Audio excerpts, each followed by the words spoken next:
Ezrat Hashem, aujourd'hui on va parler d'un sujet, il me tient beaucoup à cœur. Pourquoi? Parce qu'on voit que la Torah a mis beaucoup d'accent là-dessus. Quand la Torah vient me dit Tachat asher lo avat et Hashem elokecha besimcha v'tuv levav merov kol. Dans toutes les bénédictions, bon c'est un langage propre pour parler des malédictions, on appelle ça les bénédictions parce qu'en fait le Chida il dit que toutes les malédictions, en fait, si tu les lis différemment, les lettres, si tu associes les lettres différemment, ça devient que des bénédictions. Parce que la Torah, c'est que des bénédictions. Donc c'est pour ça que c'est le langage propre de dire les malédictions, de dire c'est des bénédictions, ça vient de la Torah. Parce que la Torah, elle cherche que le bien de l'homme. Alors, pourquoi ça me tient à cœur ce sujet? Si la Torah, elle cherche que le bien de l'homme, alors pourquoi la Torah a tellement été sévère de le fait que tu n'as pas fait la mitzvah et que tu n'as pas étudié la Torah besimcha, lo avata. On sait que avoda c'est aussi la tefila. Et zo avoda chez Balev c'est la tefila. Donc finalement le pasuk, c'est dire que le pasuk en deux mots, il va englober et la tefila, et les mitzvot, et l'étude de la Torah. En fait ce qu'on appelle en général la avodat Hashem. Donc pourquoi la Torah est tellement sévère? Et que il y a beaucoup de commentateurs qui disent que toutes les j'appelle ça encore les bénédictions, mais en fait toutes les malédictions, les 98, c'est tout ça, ils sont venus à cause que tu n'as pas servi ton créateur besimcha, les mitzvot, la tfila et la Torah. Pourquoi? Donc on va d'abord avant de répondre à la question pourquoi, je vais rien ramener les opinions qui vont nous expliquer exactement la mitzvah, qui vont nous expliquer exactement la mitzvah de la simcha. Est-ce que c'est une partie intégrale de la mitzvah ou c'est séparé, etc. Je vais commencer déjà par les opinions. Alors, d'abord, on va commencer par Rabbeinu Bar Chaye, très important, c'est un Rishon dans le pasuk. Le pasuk d'abord, où est-ce qu'il se trouve? Dans le Sefer Devarim, chapitre 28, dans le pasuk 47. Et là, il nous dit, Rabbeinu Bar Chaye, que Yashimenu akatuv, c'est-à-dire que la Torah nous accuse. La Torah nous accuse, be'ovdo, qu'on sert notre Créateur, velo haïta avoda besimcha. Donc la Torah nous accuse de servir notre Créateur sans être joyeux de le servir. Les fiches, et pourquoi? Il te dit Rabbeinu Bar Chaye pourquoi? Les fiches chayav adam ala simcha bit asko ba mitzvot, c'est-à-dire que l'homme est obligé d'avoir la simcha quand il va s'occuper de la mitzvah, et la simcha dans l'action de la mitzvah, c'est une mitzvah en elle-même. Donc déjà on voit une première opinion que la simcha que tu mets dans la mitzvah, c'est une mitzvah en elle-même, c'est pas la même. C'est pas maintenant tu me dis, tu sais quoi, j'ai la mitzvah de mettre les tefillin, et cette mitzvah de mettre les tefillin doit être accompagnée de simcha, mais la simcha ça fait partie de la mitzvah. Non, tu as la mitzvah de mettre les tefillin, oui. À part ça, tu as une mitzvah d'être saméach quand tu mets les tefillin. C'est une autre mitzvah. Mileva, c'est-à-dire à part la récompense qu'il y a dans la mitzvah, il y a une récompense dans la simcha. Première opinion, c'est Rabbeinu Bar Chaye. C'est-à-dire il y a deux récompenses. Maintenant, une parenthèse très importante, je vais la faire maintenant, c'est que on sait que Schar mitzvot be'ay alba leika. Les mitzvot, la récompense des mitzvot dans ce monde, il y a pas la récompense des mitzvot dans ce monde. Alors qu'est-ce que ça veut dire la récompense? Je veux dire en deux mots, c'est la récompense dans le monde futur, après 120 ans, parce que la vraie récompense des mitzvot, il n'y a pas. Là maintenant, c'est là où je vais ouvrir une parenthèse. C'est que tout ce qui est en plus de la mitzvah, c'est pour ça qu'il te dit que c'est une mitzvah séparée de la mitzvah. C'est-à-dire que maintenant, tu aurais pu faire la mitzvah normale, sans trop de simcha, etc., sans trop de cheshek, de volonté, que tu avais vraiment, tu voulais la faire de tout ton cœur, etc. Tout ce que tu rajoutes aux éléments de la mitzvah nécessaires, tout ce que tu rajoutes à la mitzvah qui est nécessaire pour la mitzvah, tout ce qui est en plus, tu peux avoir les pérotes, ça s'appelle les fruits. Tu peux avoir des récompenses dans ce monde. Et ça s'appelle pas qu'on te paye pour la mitzvah, ça s'appelle qu'on te paye pour les pérotes. C'est des pérotes, c'est des fruits. Donc ça c'est déjà à souligner, c'est une parenthèse importante que l'homme peut recevoir beaucoup de bonté d'Akadosh Baruch Hu pour tout ce qu'il va rajouter quand il va embellir la mitzvah. Que ce soit par son comportement, que ce soit par sa générosité, que ce soit par toutes sortes de choses qui rajoutent à la mitzvah, ça peut lui donner beaucoup de réussite dans ce monde, indépendamment de la récompense de la mitzvah elle-même qui se fait dans le monde futur. Je ferme la parenthèse. Je passe maintenant aux deuxième opinion. Donc première opinion, c'est que la mitzvah, la simcha, c'est une mitzvah en elle-même, à part la mitzvah. Deuxième opinion, c'est le cas d'Akemar, c'est aussi Saint Rishon. Il dit comme ça, il dit comme ça. Asimcha be'avodat Hashem yitbarach hi mitzvah mina Torah. Donc c'est comme on a lu le pasuk dans le Sefer Devarim, c'est une mitzvah de la Torah. Venitztava alea ha'adam, l'homme a été ordonné de cette simcha. Pourquoi? Parce que cette simcha, c'est avoda gmura l'Hashem yitbarach. C'est-à-dire, c'est un service intègre, entier pour ton Créateur. C'est un service en lui-même. D'être saméach quand tu fais la mitzvah, ou quand tu pries, ou quand tu étudies, c'est un service en lui-même pour ton Créateur. Et c'est pas fini. Il te dit, elle est encore plus importante. C'est-à-dire que la simcha est encore plus importante que la mitzvah elle-même. Voilà. Deuxième opinion. Donc déjà maintenant, on trouve une deuxième opinion qui me dit que la simcha va dépasser la mitzvah. Ok. Après, Bezrat Hashem, on va expliquer pourquoi. Alors on va comprendre. Maintenant, je passe à la troisième opinion. Sefer Haredim, qui était au temps du Harizal, ça fait à peu près 500 ans. Dans le chapitre 59, il dit comme ça. Veyadua she'ikar sachar mitzvah ala simcha agdola ba. Il te dit que le ikar de la récompense de la mitzvah, il te dit c'est la simcha, la grande simcha que tu as eue dans la mitzvah. Ça veut dire que la récompense, elle est grande ou petite par rapport à la simcha que tu as eue. Plus ta simcha était grande dans la mitzvah, plus ta récompense est grande dans la mitzvah. C'est ça, voilà. Il te dit, et comme il dit le pasuk, il ramène le pasuk qu'on a amené tout à l'heure. Troisième opinion. Quatrième opinion, c'est le Chida. Le Chida, il ramène dans son livre, il s'appelle Lev David, dans le chapitre 14, Hot Gimel, il dit comme ça. Ça veut dire que quoi? Ça veut dire que maintenant on va t'écrire un chèque que tu attendais, ça fait longtemps, les profits de ton affaire, 50 millions d'euros. Pas mal, sympa. Alors tu vas être content. Il te dit, tu vas faire la mitzvah, tu vas être encore plus content. Comme c'est dit le Chida. Encore plus content dans la mitzvah que de recevoir une somme énorme, dans les affaires par exemple. Et là il te ramène ce qu'ils ont dit Chachamim.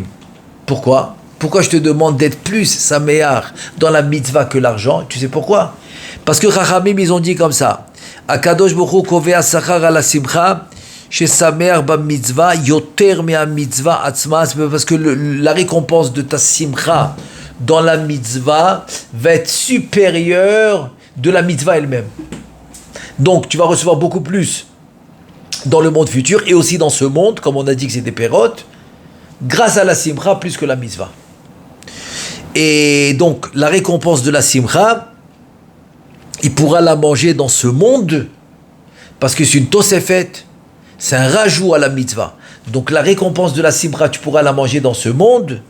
Et le keren qui est le capital, c'est la mitzvah elle-même, kayemet lo l'olam haba, c'est ce qui va te rester pour le monde futur. Alors, je vais rajouter maintenant une dernière opinion avant de passer à l'explication. Khatam Sofer. Le Khatam Sofer, alav shalom, dans le livre, il s'appelle Torah Moshe. Parce que Khatam Sofer, son prénom c'était Rav Moshe. Donc Torah Moshe, c'est son livre sur la parashat de Pinchas.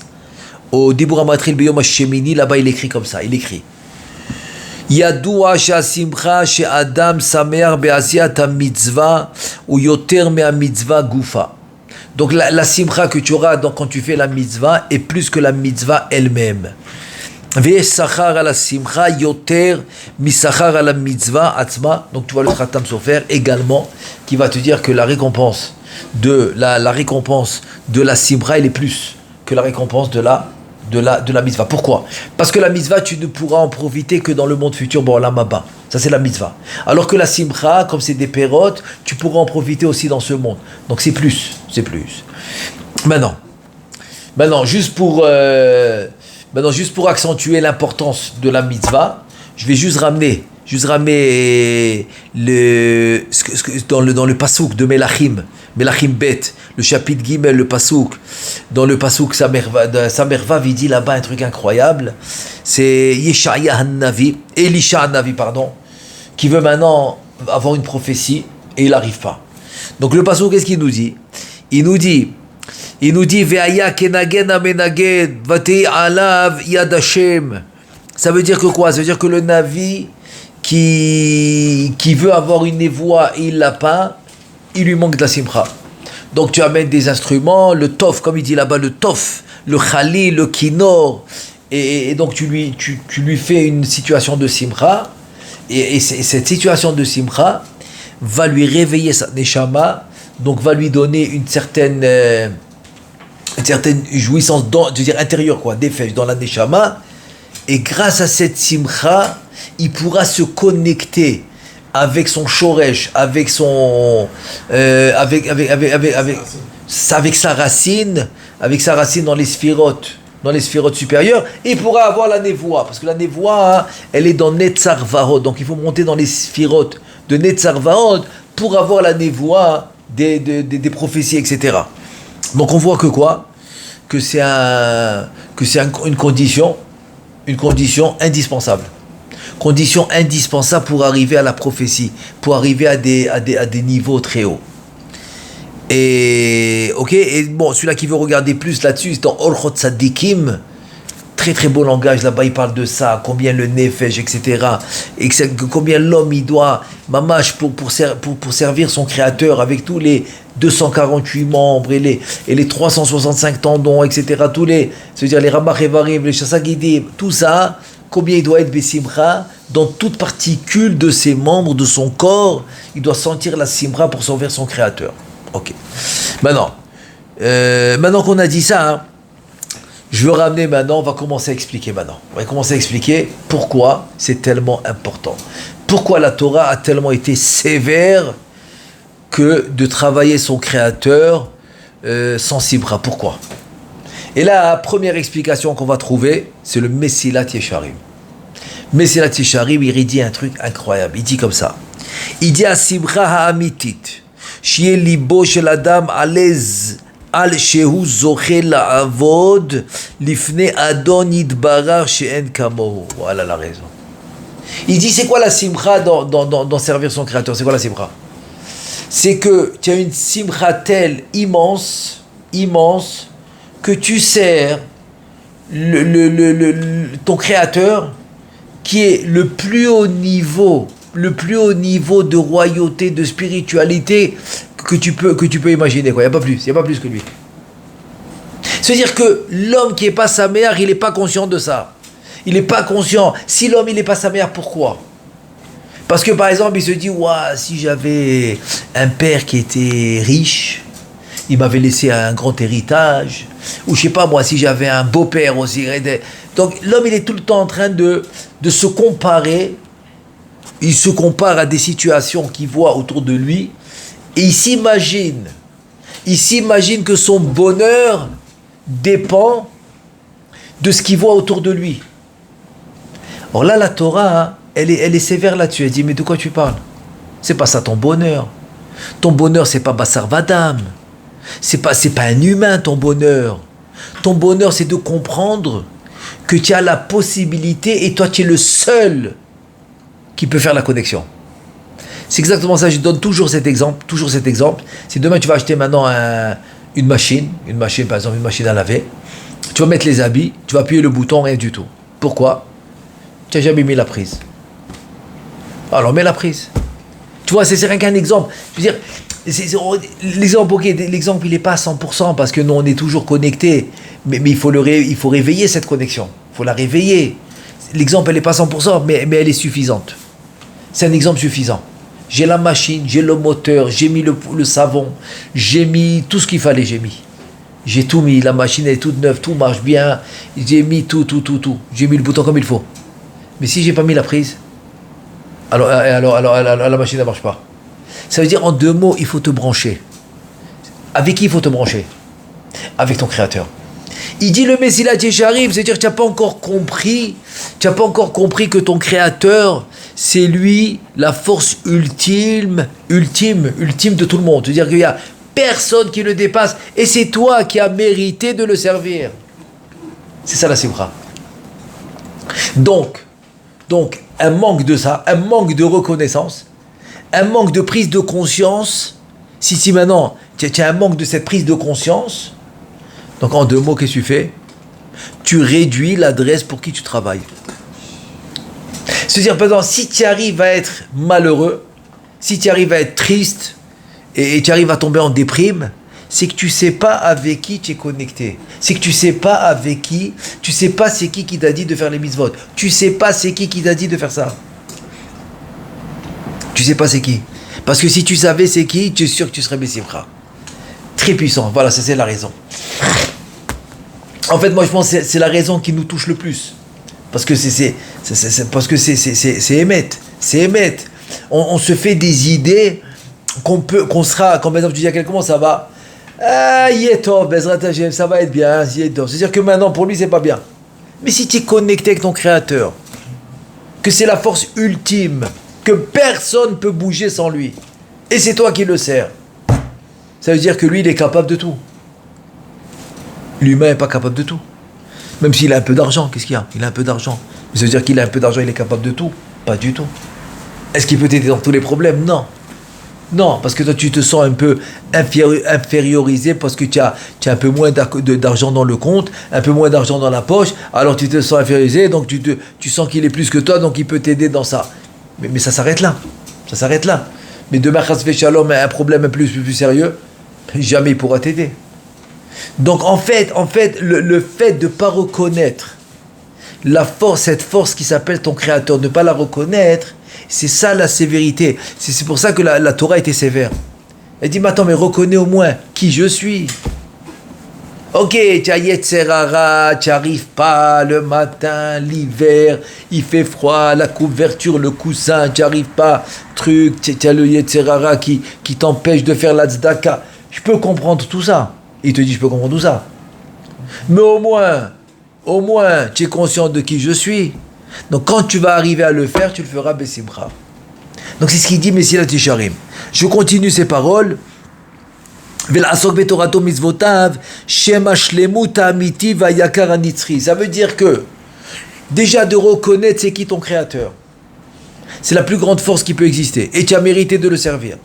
Et deuxièmement, ce qu'il t'a demandé de faire, c'est ça qui va te donner la shlemut, et c'est ça qui va c'est-à-dire c'est ça en fait, c'est ça le plus grand trésor nitzri à tout jamais qui va rester, c'est celui-là. C'est ce qu'il t'a demandé de faire, c'est la Torah et les mitzvot. C'est-à-dire il n'y a pas plus que ça. Tu peux faire la plus grande affaire, construire les plus grands immeubles, c'est pas nitzri. L'homme il laisse tout ici, après 120 ans il s'en va. Alors que ça, non, ça va rester avec toi. Et là, il te ramène le pasouk de Shira Sherim, et il te dit, c'est là que Shlomo il vient, il te dit quoi? Moshcheni acharecha narutza. Alors tire-moi vers toi, et je cours vers toi. Evi amelech hadarav, evi ani amelech hadarav, nagila venismecha bach. Ça veut dire que cette proximité, que c'est à moi de la créer, elle est là. Il y a beaucoup de choses qui sont là, mais je dois, on dit l'if'ol. Je dois agir pour la mettre en place, que cette proximité devienne une réalité. C'est ça l'idée. Que cette proximité devienne une réalité.